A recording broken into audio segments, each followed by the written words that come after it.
दोस्तों, अमेरिका के अंदर कल महत्वपूर्ण प्रोड्यूसर प्राइस इंडेक्स का डेटा आया है।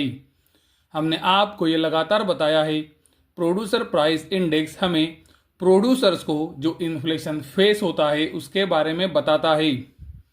आप देख सकते हो मार्केट के अंदर एक्सपेक्टेशन था प्रोड्यूसर प्राइस इंडेक्स 3.5% पे आ सकता है, लेकिन एक्चुअल में डेटा आया है 3.3% पे। यानी कि ये डेटा मार्केट के एक्सपेक्टेशन के नीचे है। जो डॉलर इंडेक्स के लिए निगेटिव था और गोल्ड सिल्वर के लिए पॉजिटिव था।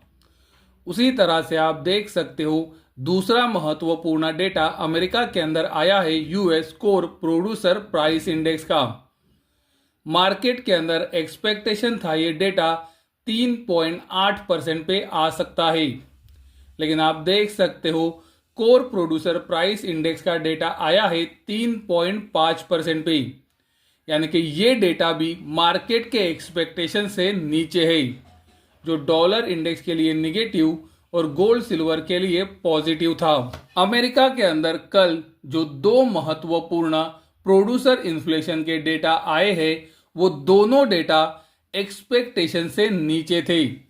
यानी कि मार्केट के अंदर जो एक्सपेक्टेशन था उससे नीचे ही दोनों डेटा आए हैं और इसीलिए ये गोल्ड सिल्वर के लिए पॉजिटिव और डॉलर इंडेक्स के लिए निगेटिव थे।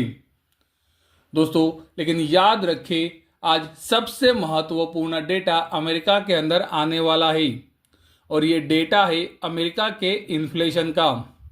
मार्केट के अंदर ये एक्सपेक्टेशन है कि इन्फ्लेशन ये बार 2.7% से 2.9% पे आ सकता है। यानी कि मार्केट ये उम्मीद कर रहा है कि इन्फ्लेशन के अंदर ये बार बढ़ोतरी हो सकती है। दोस्तों, अगर ये डेटा एक्सपेक्टेशन से नीचे आया तो गोल्ड सिल्वर के लिए पॉजिटिव हो सकता है। उसी तरह से दूसरा महत्वपूर्ण डेटा आएगा कोर इन्फ्लेशन का। मार्केट के अंदर एक्सपेक्टेशन है ये डेटा 3.3% पे आ सकता है।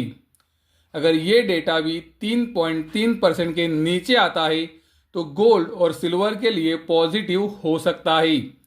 जैसे कि आप वीडियो के अंदर देख सकते हो पिछले कुछ महीनों से कोर इन्फ्लेशन 3.3% पे ही बना हुआ है।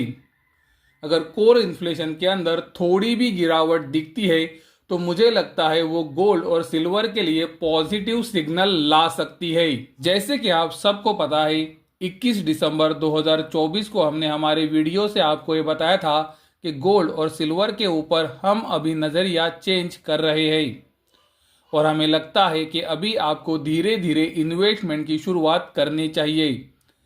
21 दिसंबर 2024 के वीडियो के अंदर हमने आपको क्लियरली बताया था कि आप धीरे धीरे इन्वेस्टमेंट शुरू कर सकते हैं। अगर आपको गोल्ड और सिल्वर के अंदर कोई भी 3 से 5% की गिरावट मिलती है तो भी आपको अपना नज़रिया गोल्ड और सिल्वर के ऊपर अभी इन्वेस्टमेंट के लिए खरीदारी का रखना चाहिए। दोस्तों, ये नज़रिया चेंज किए हुए अभी 3 हफ्ते ही हुए हैं। जैसे कि आपको पता है सितंबर 2024 के आखिरी हफ्ते के अंदर हमने हमारा नज़रिया सिल्वर के ऊपर उसी तरह से गोल्ड में भी चेंज किया था। सिल्वर वो समय पे 31 से 32 डॉलर के पास काम कर रहा था।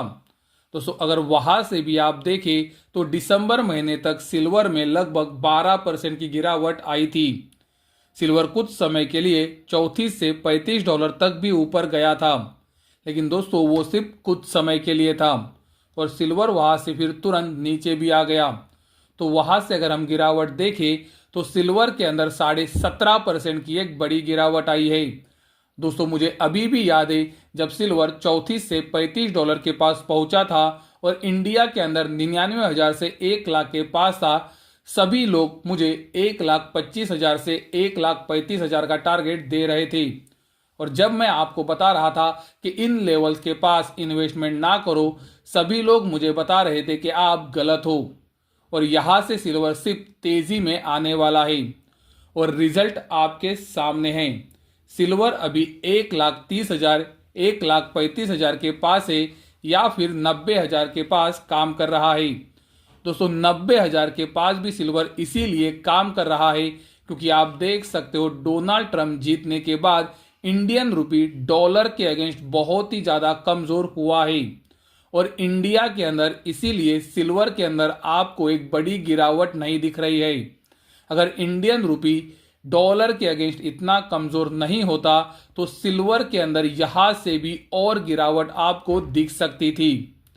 दोस्तों मेरा बताने का मकसद सिर्फ यही है कि ये 3 महीने के अंदर जिसने भी इन्वेस्टमेंट की है वो लॉसेस के अंदर बैठा है और 3 महीने का पीरियड दोस्तों बहुत ही फ्रस्ट्रेटिंग है। जिन्होंने यहाँ पर इन्वेस्टमेंट की है उन्हें जाकर आप जरूर पूछ सकते हो। मैंने मेरा नज़रिया अभी अभी चेंज किया है और दोस्तों वो भी 17.5% सिल्वर गिरने के बाद, ना कि मैंने आपको टॉप के पास या फिर मिडल पे खरीदारी की राय दी है। मैं अभी भी बोलता हूं कि पॉसिबल है कि सिल्वर थोड़ा और भी गिर सकता है, लेकिन दोस्तों मैंने ये क्लियरली कहा है कि ये गिरावट के अंदर भी अगर वो आती है तो मेरा नज़रिया इन्वेस्टमेंट के लिए खरीदारी का ही होगा।